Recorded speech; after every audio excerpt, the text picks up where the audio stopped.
ọmọ Alao òun rè lónìí o happy birthday to you.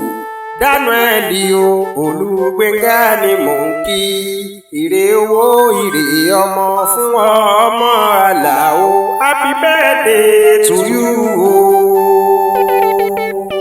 Ọpọlọ òjọ kọ̀ǹkọ̀ ọpọlọ tí yóò ṣoge bí kọ̀ǹkọ̀ yóò ṣe bàfólóde olórí lórí yẹ ilé ọlọ́jọ́ bí wa tó lè yá.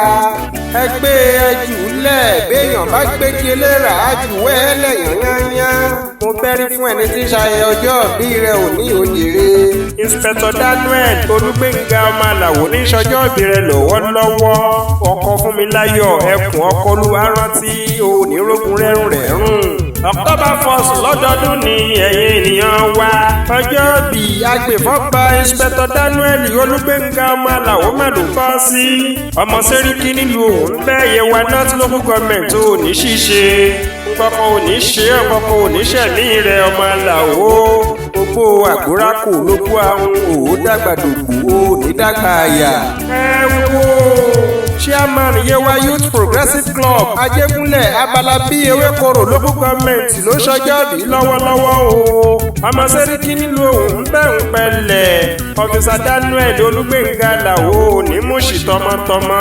Chairman Ìfẹ́lódún Club Pápálàntó Ewékorò Local Government Lógùn State ò ní táwọ́nà láéláé. Àní mo ní gbogbo October 1st lọ́dọọdún lọ́jọ́ bí owó orí Fúnmiláyọ̀. Àná wọn ní Òkè Ẹ̀yọ̀ Ohumbe Yewa North Local Government. Ẹkùn ọkọ̀ olúwa rántí àná wọn ní Adó-Odò Ọ̀tà Mayor Days belong. Àwọn ọmọ rẹ̀ ń kíyà o. Ìyanu Olúwa Alẹ́ṣì Joel àti Ìmọ́lẹ̀ wọ́n ti ní dádì wọn àápẹ́ láyé. Michael àti Rachel wọ́n ń wúre fún pọ́psì wọn wípé lẹ́yìn ọjọ́ ìbí rẹ̀ èyí ò gba promotion lọ́dọ̀ ìjọba. Deborah àti Ọpẹ́yẹmí náà ti dé bí pẹ̀lú àdúrà tó níláárí. Wọ́n ti ní kí ayé ó yọ títí dalẹ́ gbogbo ohun tó bá dáwọ́lé Ọ̀fíìsà Daniel Alao rere ni kó máa já sí. Ó yá o Inspector mi àtàtà ilé bàbá rẹ ni mò ń rè.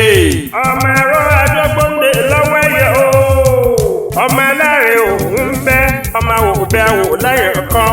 Ọmọ ìyá Joshua àdé tán. Ọmọ òun lọ́sọ̀bọ́ dìgbà kan lọ́wọ́ ológun. Ọmọ là ń bẹ̀ ń pẹ̀lẹ́. Ọmọ wò ó ṣe kó má bàa fi ṣe rẹ̀. Ọmọ bẹ̀ ní dùn àwo kì í dùn. Ọmọ inú àwo kan kò tó tọ̀ bẹ ìkà ṣíṣe òye ọmọ ènìyàn. Ọmọ láì gbadé mẹ́lá òkè mẹ́sùn àgbò. Ọmọ ògúnmọ́lá òkè ìtọ̀fìn. Ọmọ arídó panu bí abẹ. Ọmọ òwú dúdú ògo òjìjì ní mẹ́sùn àgbò. Ọmọ òwú dúdú ogójì ní màpó tí a fi ń daṣọ fájá mú daṣọ fẹ́ràn.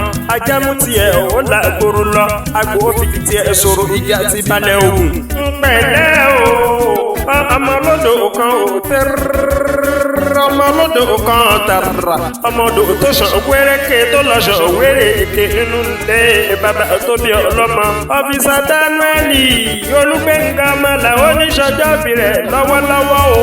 Gbogbo October 1st lọ́dọọdún lọ́jọ́ bí ọkọ fún mi láyọ̀ àná wọn ló kẹyọ̀ ẹkùn ọkọ̀ olúwa rántí àná wọn ní Adó-Odò Ọ̀tà happy birthday to you. Àṣọdún mẹ́dún àṣoṣù mọ́ṣù àṣeyíṣà mọ́dún Alao àṣeyíṣe púpọ̀ rẹpẹtẹ o.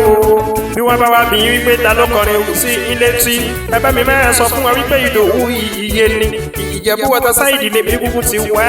Ọmọ Ìwòpẹ́ Àjídà kan lèmi Ìdòwú ọmọ